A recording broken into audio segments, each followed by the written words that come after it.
So we are finally back to the Sermon on the Mount. I took a little break, you know? This is part 9. It was supposed to be a last year thing, but it's flipped into a this year thing. And I'm so happy to say the Sermon on the Mount is Matthew 5 through 7. We're finally up to chapter 7. How do you like that? So we're on this whole topic of judgment.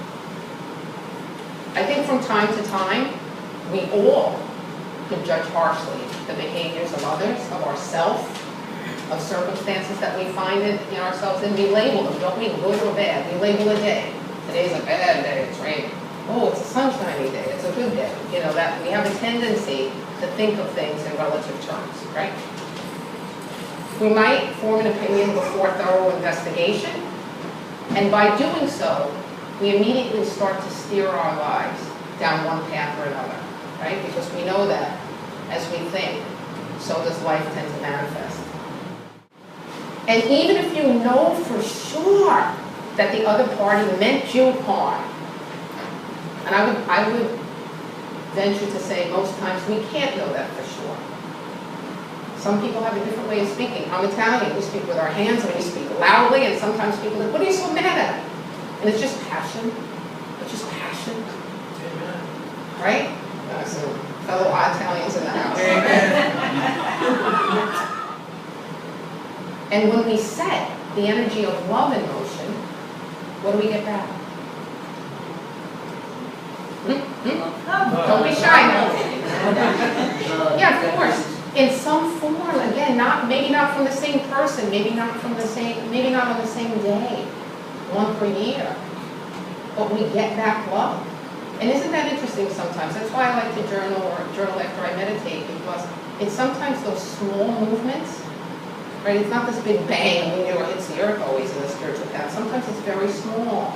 Even in divine healing, if anybody has ever partaken in that. It took us a long time to get to this point. And sometimes we might have the expectation that healing will come instantly, whether it be an emotional healing or a physical healing. Sometimes it takes time, right? And we're encouraged to just hang in there and continue to do the next right thing.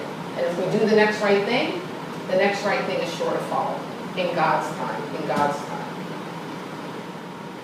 So therefore, even if you feel the other person does not deserve your love, right, there's this whole notion of justified anger. You're justified in feeling the way you do. Well, the question isn't, now let me see, do they deserve my love? That's really not the question to ask. The question to ask is, do I deserve my love? Do I deserve to be a benefit of my love?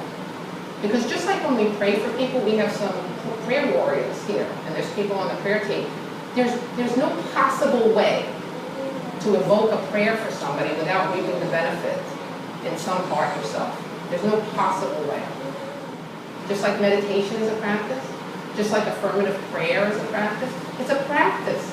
We all have the seeds there. If you're not demonstrating that today, that's okay. If you choose to want to live a life of love and peace, one of the ways to do it is to receive anything that comes to you in the best possible frame of mind that you can. And practice will surely get you there. So, Jen and I and a few church sisters saw the movie Philomena. Have you seen it? The movie Philomena? It was a wonderful movie. It's the gift that keeps giving to me. It's the story of a woman, Philomena, that, please come in, please. Okay, no, it's fine. It's the story of a woman who many, many years ago, over 50 years ago now, lived in a convent in Ireland, and she was forced to give up her 3.5-year-old son, not an infant. Think about it, those of you who are mothers. How much time of bonding do you get to have with a child who reaches the age of 3.5? You're talking, you're bonding. At the age of 3.5, the baby was literally, she didn't even expect it to happen on that day. It was ripped from her and given away against her will. It was such a tragic scene. She's watching the baby right away, and he's just bewildered. He doesn't understand. He's with his new parents. And I come to find out, because it touched me so much on so many deep levels that I decided to do more research. I found out that Philomena was one of literally thousands. They estimate, best as I can see, 30,000 women in Ireland, this all took place in Ireland, went through a very similar situation where they were in these homes and these babies were taken from them. So Philomena spent much of her life trying to find that baby.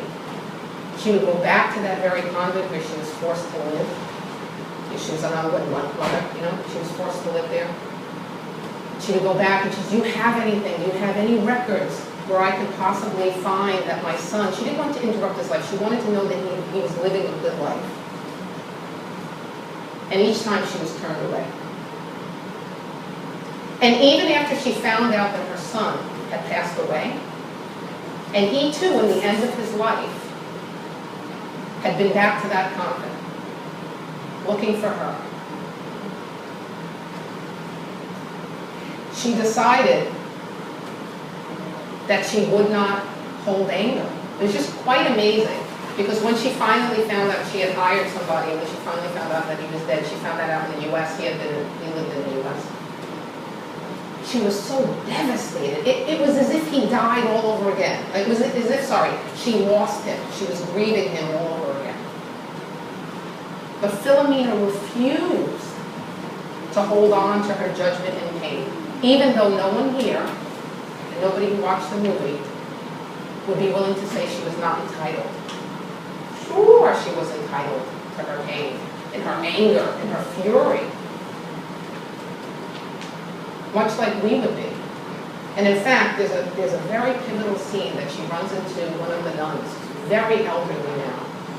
She was the only living nun that would have been able to piece together her son before, while there was still time. And she treated her so cruelly when she lived there. She forgives her. She leans in like the reporter and the guy who she hired to help find her. He wanted to spit in the woman's face and was very, rude and angry towards her. As you can well imagine, and you can feel that rising up in yourself as you watch the scene. But she asked him to stop, and she looked at the woman and she said, I can't remember the nun's name at this point, but she said, I forgive you. And you can see the nun was bewildered because she was almost postured for a fight, this old feeble woman. So she's entitled, certainly, to feel the way she feels and to feel angry. But again, it's not about what she was entitled to. She learned the lesson. It was about what she wanted to choose to demonstrate through life. She didn't want to hold on to the pain anymore. She'd been through enough. She decided to make the best use of her life in spite of that devastation. What a wise and courageous woman. I can't hardly wait to see it again. I've been looking for it everywhere. So, what are you holding on to today? What are you judging today that no longer serves you? That you may consider surrendering to the divine and seeing instead, as Philomena did, through loving eyes. What gift will you give yourself today by making that decision? And in so doing, what gift will you turn into for other people? God bless you, church. Let's stand and let's sing.